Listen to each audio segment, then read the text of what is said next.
Olá a todos, bem-vindos a mais um episódio do Europod. Hoje temos connosco o Miguel Morgado, vice-presidente do Eurotech, fundador de um dos nossos projetos, o RED, e hoje em dia é uma pessoa que trabalha na área espacial aqui no nosso país.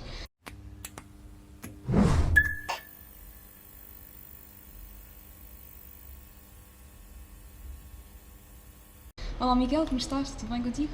Olá Maria, sim, está tudo bem comigo, obrigado pelo convite para estar aqui hoje com vocês. Obrigada a nós. Então, se calhar começamos com as perguntas, se estiveres à vontade com isso. Talvez a primeira começaríamos, como o núcleo, o Eurotech, é o núcleo de estudantes de engenharia espacial. Como é que tu escolheste este curso? Em que é que decidiste vir para cá? Ok. A escolha foi muito fácil para mim, desde já há muitos anos que tenho este bichinho pela tudo que é espaço, estrelas, pronto, aquela coisa que se começa de criança, geralmente ou escolhes entre isso ou dinossauros, pronto. Eu fui mais para isso, e então por volta do 9º, 10º ano já sabia mais ou menos para onde é que queria vir, as notas felizmente ajudavam também a isso, portanto foi a primeira opção logo. Quando me candidatei no 12º e entrei. E como é que ficaste a conhecer o curso? Em que momento é que ficaste a conhecer a área e experienciar o curso em si no técnico? Talvez. Por acaso, antes ainda bem que me lembras disso, porque antes ainda de eu vir para o técnico, fiz cá um programa que se chama o Verão na Lisboa, que acho que ainda existe hoje em dia, Sim. onde tu escolhias a faculdade para aqui, neste caso eu escolhi o técnico, e até vim com um amigo do secundário, no verão do 11º para o 12º, se bem me lembro, e é uma espécie de uma semana de programas de verão, atividades que eles fazem com os mais novos, pronto. E foi logo aí que eu conheci o técnico e o curso. Especificamente conheci também o Eurotech logo nessa altura por causa de uma atividade que eles desenvolveram nessa semana, que era o workshop de rockets. Portanto, ainda antes de entrar para o curso, ainda antes disso tudo, já conheci o Eurotech e fiquei logo também apaixonado pelo próprio workshop. Se calhar falando um bocadinho, passando depois, talvez falarmos um bocadinho mais da tua experiência no Eurotech e no workshop, também chegaste a fazer parte, passando agora também um bocadinho para a parte do curso em si. Quais é que foram os teus maiores desafios, como há muitos estudantes a ouvirem este podcast, os desafios enquanto estudante do curso, quais foram as maiores dificuldades e também as tuas maiores conquistas enquanto estudante? Talvez acho que eram sim, uma série de um conjunto de perguntas. Eu por acaso senti algumas dificuldades na passagem do secundário para a faculdade, porque a minha escola não era uma escola de topo, pronto, também não era má, nada disso, mas senti que especialmente na área das matemáticas vim relativamente mal preparado.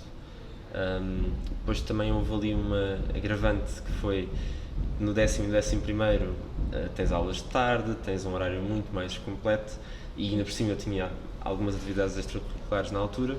No 12º não só passei a ter aulas só de manhã, como é comum, como ainda por cima praticava desporto, nesse ano parei, uma série de coisas, portanto de repente fiquei com imenso tempo livre.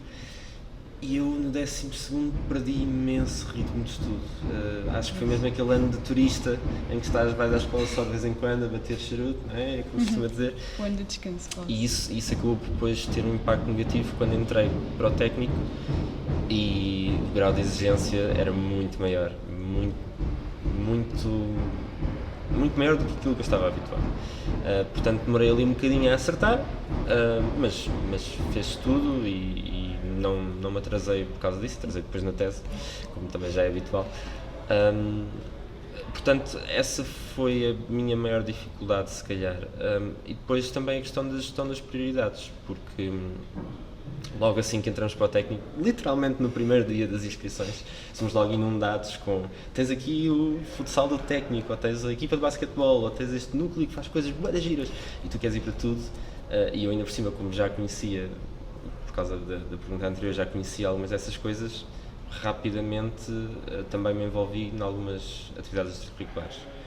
Portanto, entrei para uma equipa de futsal da famosa, gloriosa, prestigiosa Euroliga, e pronto, isso também me tirou algum tempinho, obviamente. Sim, claro.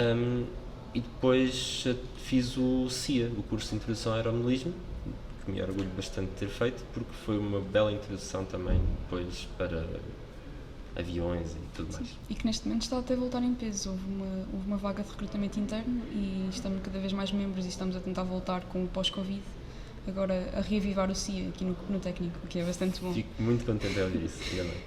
Se calhar, então, em termos, ainda se calhar sobre o teu percurso académico, qual foi a tua maior conquista em termos pessoais, enquanto estudante? Houve duas ou três.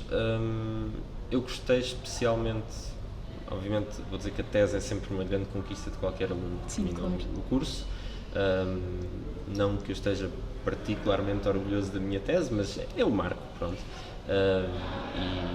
E é aquele trabalhinho teu que tu fizeste sozinho durante imenso tempo. Depois, de resto, tive algumas conquistas, lá está, a parte mais também extracurricular, não só tudo aquilo que fiz no núcleo, provavelmente vamos falar, aliás, já mencionaste que uma das coisas que fiz foi fundar o RED, essa foi também das coisas que mais me orgulho, mas podemos depois divagar mais sobre isso. E também aquilo que, isto vai soar um bocadinho clichê, mas aquilo que gostei mais e o que mais me orgulha é os amigos que fiz ao longo do caminho. Portanto, isso é o que fica, sem dúvida, e qualquer aluno, ex-aluno do técnico e até atual aluno vai dizer isso. Sim, eu acho que até eu próprio concordaria contigo e ainda sou bom no segundo ano mesmo. Se calhar, como tu tinhas já referido algumas vezes os núcleos, se calhar passamos essa parte, se não te importares.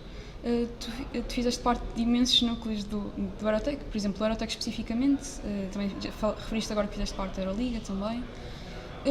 Se calhar uma primeira pergunta, porque talvez eu próprio também lido com um bocadinho com essa dificuldade, mas estou também em vários núcleos, como é que tu consegues gerir esse tempo? Como é que conseguias gerir o teu tempo pessoal? É porque às vezes fica um bocadinho difícil separar o tempo que tens de definir para estudar, o tempo pessoal e o tempo para os núcleos. Como é que tu conseguias fazer essa gestão? Não é fácil, e há pessoas que têm muito mais facilidade com isso, outras menos. Acima de tudo, há duas ou três técnicas que eu costumava usar. Primeiro, há que manter uma agenda, um calendário, isso é fundamental, e há até uma técnica que se chama o time boxing, que pronto, funciona para algumas pessoas, para outras não, mas que consiste no fundo em atribuir blocos de tempo a uma certa coisa e não interessa se concluíste aquela tarefa ou não no bloco de tempo que tinhas para ela, se o bloco de tempo acabar, passa à seguinte. Isso ajuda especialmente se calhar na questão do estudo, porque geralmente é sempre aquela coisa que nós procrastinamos mais, é que nos dá menos prazer geralmente. Portanto, fazer esse planeamento, cuidado no calendário e depois saber escolher prioridades. E aí, mais até do que a gestão do calendário, essa é a parte que eu tenho mais dificuldades às vezes, porque havia uma deadline qualquer num projeto no núcleo, ou porque ia ter um jogo qualquer que, pronto, na Aeroliga, que esse era inadiável, não é? E depois o estudo às vezes ficava sempre para trás, e não pode ficar para trás. Pois, é sempre que para além de fazermos parte do núcleo, ainda somos estudantes, e isso, uma coisa tem de funcionar sempre com a outra, que é sempre um desafio. É isso. E como, talvez, agora como já falamos da tua gestão de tempo, como é que foi a tua experiência em cada um destes núcleos? Se não me engano, estiveste no workshop de Rockets, fundaste o RED, claro, fizeste também parte da revista. Não sei se queres falar um bocadinho numa experiência um bocado generalizada, ou pormenorizar algum dos aspectos. Como é que foi a tua experiência em cada um deles? Há alguns, obviamente, que se destacam, mas eu vejo a minha passagem pelo Aerotec, principalmente, a Aeroliga também foi gira, também estive na organização, mas era uma coisa à parte, de um caráter diferente. Essencialmente, vi como uma coisa global, ou seja, eu entrei para o núcleo, na altura nem sequer havia a divisão entre projetos que há hoje, e entrei, cheguei, então o que é que queres fazer? Olha, a revista é gira, gosto de escrever, vamos para a revista. Workshop Rocket já fiz, gosto de trabalhar com crianças e jovens, vamos para o workshop. E todas essas diferentes vertentes do mesmo núcleo dão um bocadinho de experiências diferentes, obviamente. Lá está, o workshop, por exemplo, tanto o workshop como a revista são aquilo que a gente costumava chamar de projetos virados para a comunidade, mas são para duas comunidades um bocadinho diferentes. A revista, na verdade, é tão abrangente que eu nem sei quem é que lê a revista, honestamente. Agora, os workshops, pronto, é para os jovens, para os secundários, e essa parte é muito gratificante. Depois, na parte mais técnica dos tais projetos internos, digamos assim. Ainda me diverti bastante no verão, talvez, de 2017, a preparar o avião para o Air Cargo Challenge desse ano. Eles estavam lá a precisar de uma mão de obra de urgência e ainda fui lá dar uma perninha, como se costuma dizer, mas essencialmente aquilo que estive mais tempo foi no Red, e o Red foi um universo de experiência, de conhecimento, de amigos também, que levo para toda a vida. Se calhar então, como puxaste o tema do Red, é porque tu e o Gonçalo Vera Cruz, na altura, em 2017, vocês fundaram o Red. Qual foi o vosso... em que momento é que vocês se lembraram?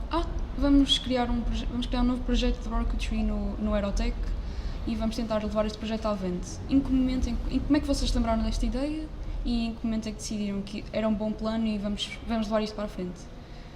Eu acho que estávamos na altura certa, no momento certo, as pessoas certas, se calhar, são um bocadinho mal, mas pronto, mas as pessoas certas porque tínhamos a motivação certa, mas essencialmente estávamos no sítio certo à hora certa, acho que foi isso.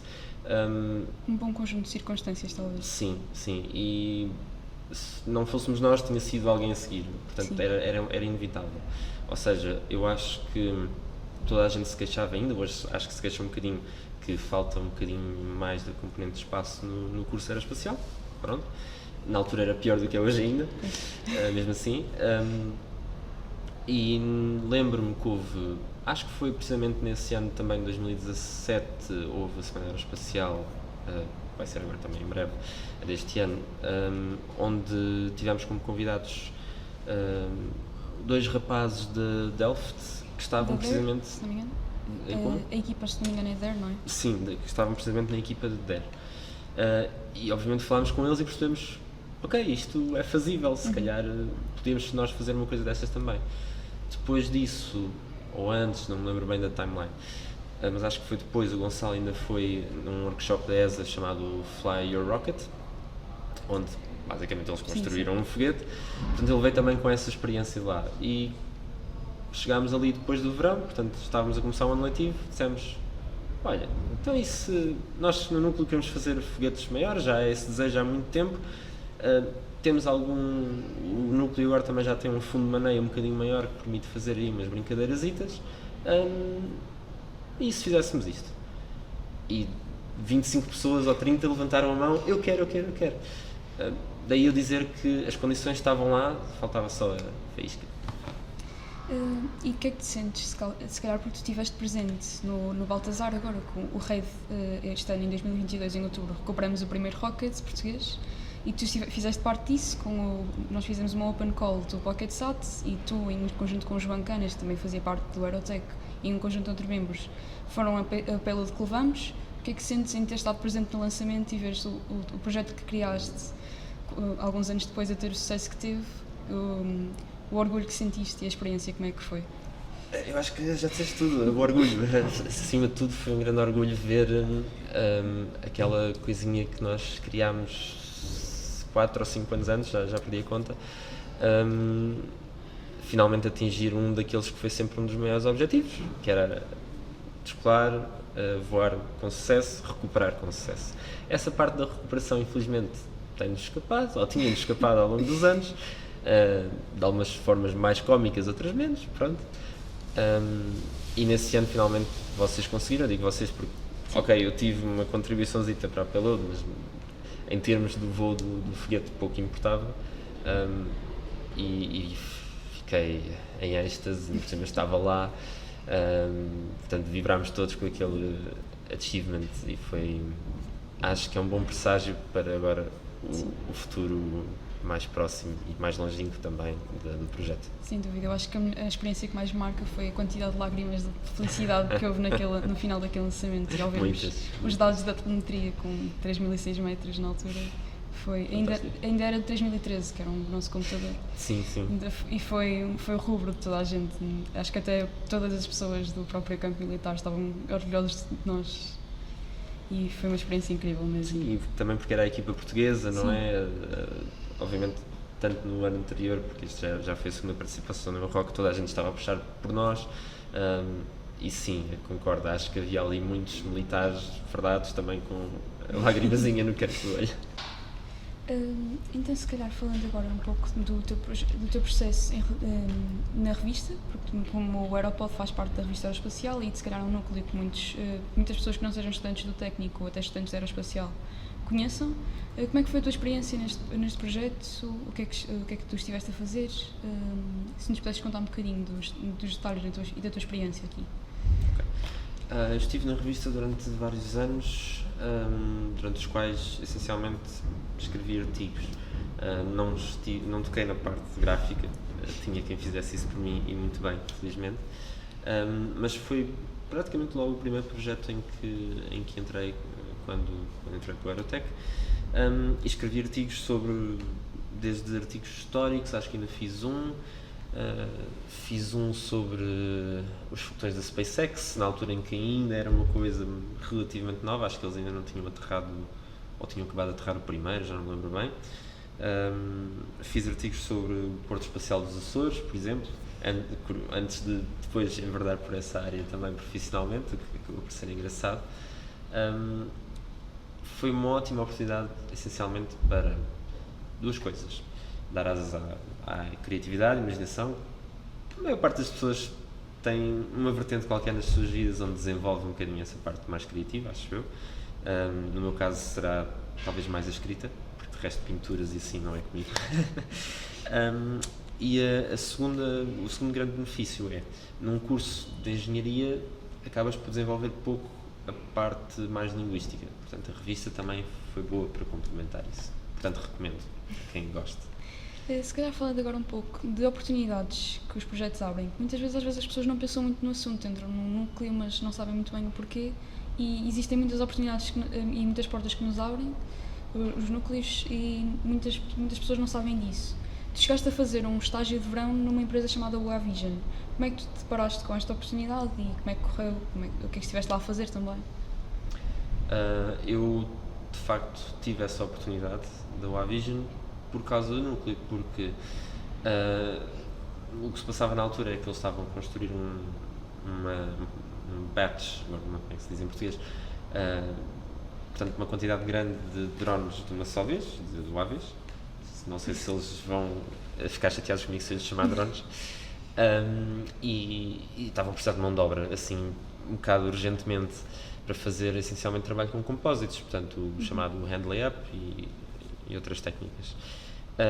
E onde é que eles, até porque julgo que 2 ou 3 das pessoas que lá trabalhavam na altura, entretanto algumas acho que já saíram, eram alumni do Aerotech, e eles perguntaram-se onde é que há gente que saiba fazer estas técnicas. Foram buscar essencialmente ao núcleo e especificamente ao projeto na altura, acho que se chamava, do Air Cargo Challenge. Sim.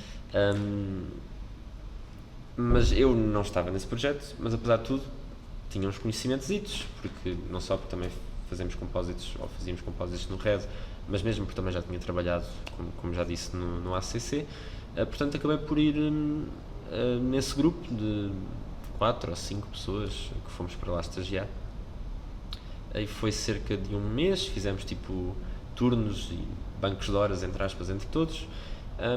E foi talvez assim a minha primeira experiência mais profissional, porque já tinha tido um estágio de verão antes, mas foi uma coisa assim mais... digamos que não deu para perceber tão bem as dinâmicas de uma empresa e, naquele caso em concreto, estávamos a lidar ainda por cima com contratação pública, que depois também me veio a ser mais útil nas funções de desempenho atualmente também. Portanto, foi uma ótima experiência. E deixa-me dizer-te já agora uma coisa, que é, muitas vezes tu nem precisas pertencer a um núcleo, a um grupo, etc., para aproveitar as oportunidades que os núcleos providenciam. Há imensa divulgação que eu sei que o Aerotech faz, por exemplo, junto de todos os alunos do curso e não só, que às vezes é subvalorizada, e há muitas oportunidades interessantes que aparecem. Pronto. E depois há estas também, mais direcionadas. Sim, sem dúvida. São sempre oportunidades que se deve aproveitar enquanto estudante, porque em termos de currículo acho que é uma experiência extremamente importante para termos. Se calhar falando, aproveito que eu até, por acaso foi sem querer, mas até bem a calhar, na palavra currículo. Começamos talvez, se não te importares, a introduzir o teu processo profissional, mas rematando também o teu processo académico. O final de cada curso é a tese de mestrado, para muita gente, ou até a tese de doutoramento. No teu caso, mestrado. Mas, se bem que não é o fim dos estudos, porque nós estudamos a vida toda, sem dúvida, principalmente na nossa área. Em que área é que fizeste o teu mestrado e em que é que fizeste a tua tese? Okay. Eu digo sempre às pessoas que eu fiz um mestrado em aviónica, mas foi falso, porque na verdade foi mais espaço que outra coisa. Não só porque, mesmo na seleção das cadeiras no técnico, puxava sempre nas opcionais, onde podia, um bocadinho mais por essa vertente, ou por vertente, nem foi por essa vertente, mas foi por vertentes não da aviónica, digamos assim. E depois, porque fiz Erasmus, o mítico Erasmus em Covid, mas fiz em Milão, em Space Engineering mesmo. Portanto, o meu mestrado acabou por não ser assim muito especializado em eletrónica, aviónica. Foi assim uma amálgama estranha, mas que acho que acabou por funcionar bastante bem. E depois, na tese, acabei por também me desviar um bocadinho, na medida em que fiz uma tese de otimização multidisciplinar,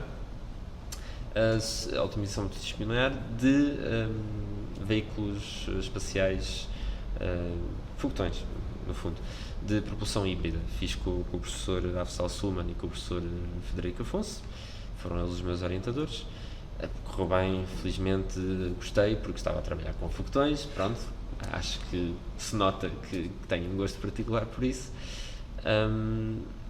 Portanto, foi espaço, mas apesar de tudo era uma parte do espaço. A otimização geralmente é mais das mecânicas. Portanto, se tu me perguntas diretamente, fizeste mestrado em que ramo, eu honestamente não te sei responder. E acho que isso é uma concepção que às vezes alguns alunos têm, que, ou não, se esta decisão do ramo que eu vou escolher é super importante, vai ter implicações enormes para a minha vida, para os próximos 2 anos e depois. E aquilo é maleável. Dá para tornar aquilo, qualquer mestrado, qualquer curso, no que a gente quiser.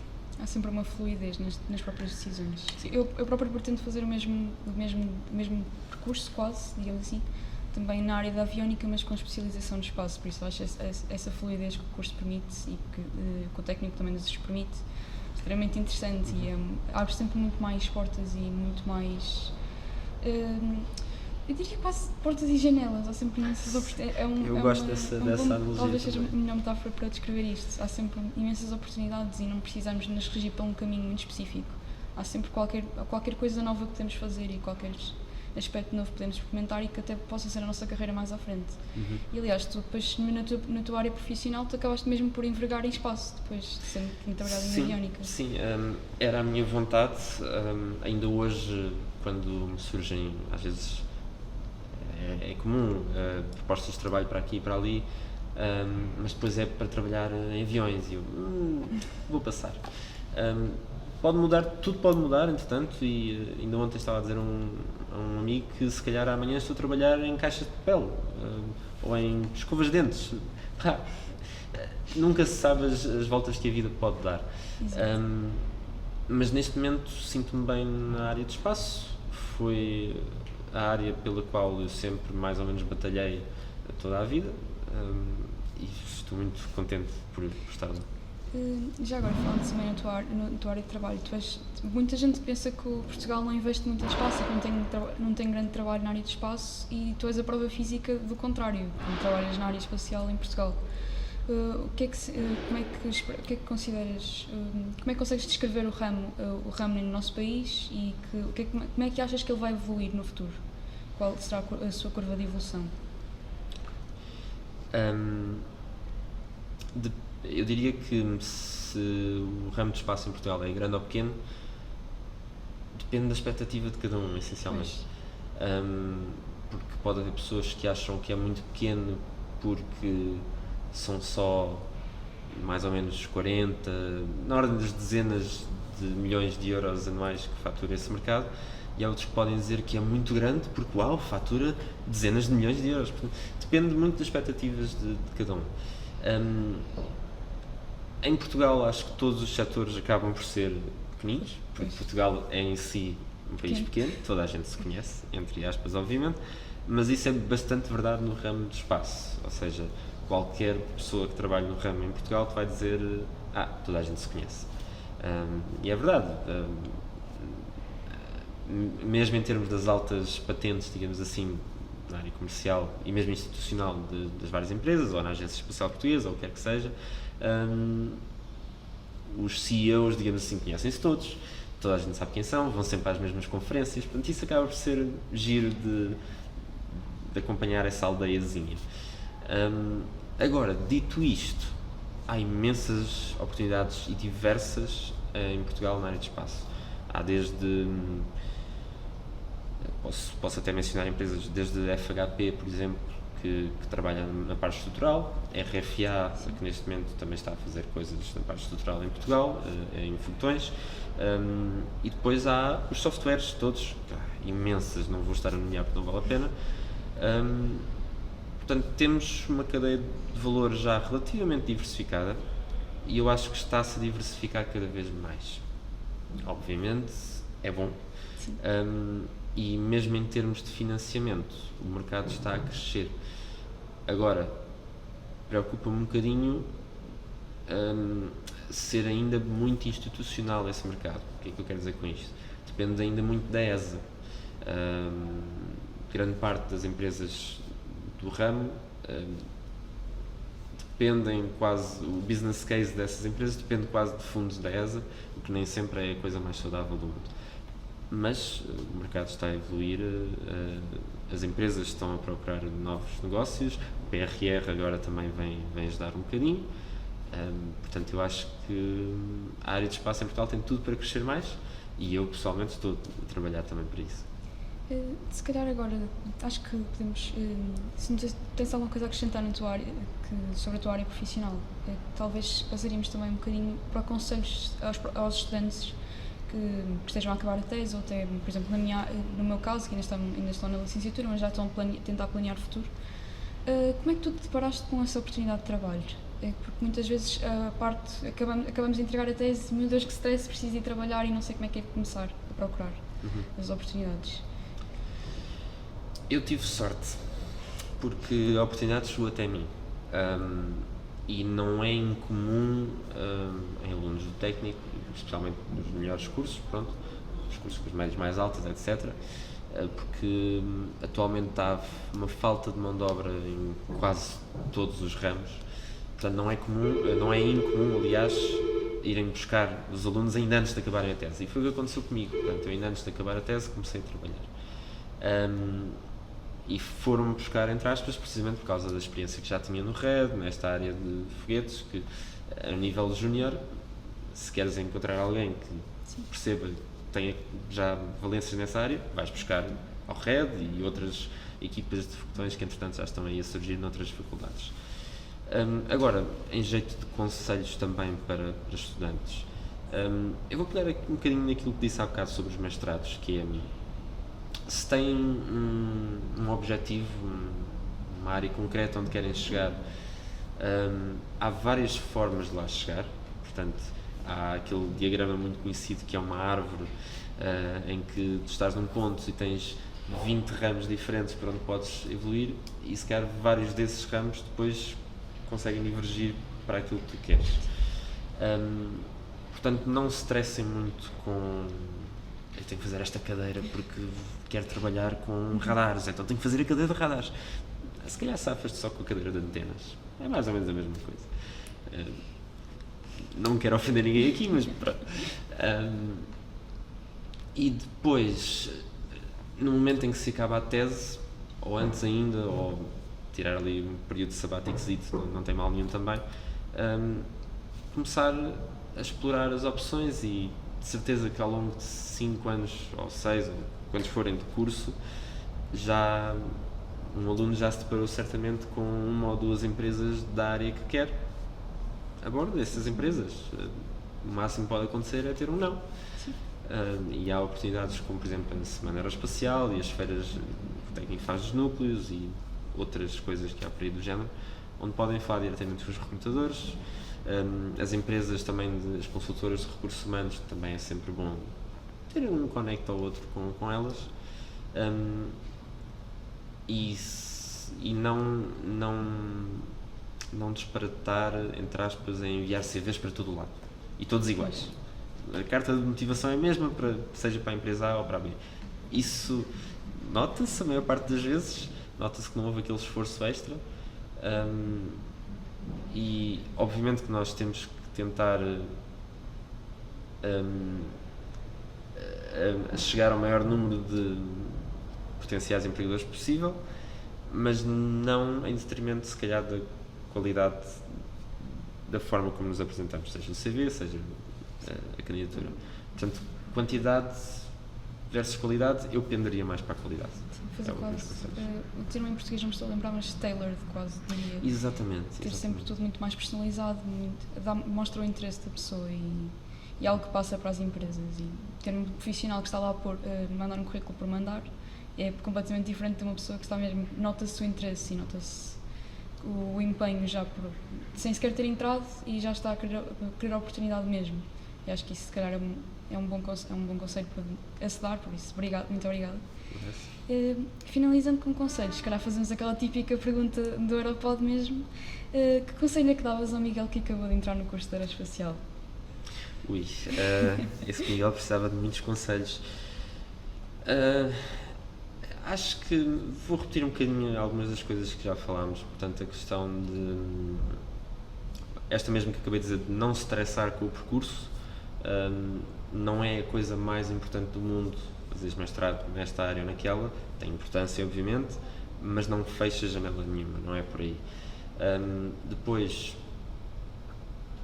esse não seria um conselho que eu daria ao Miguel, porque acho que o Miguel aproveitou bastante bem isso, mas aproveitar os verões, ou seja, passear e descansar é muito bom, mas são os teus anos de faculdade, há que os aproveitar, tens tempo para descansar depois, pelo menos, depende também do trabalho que arranjares, pronto, é verdade.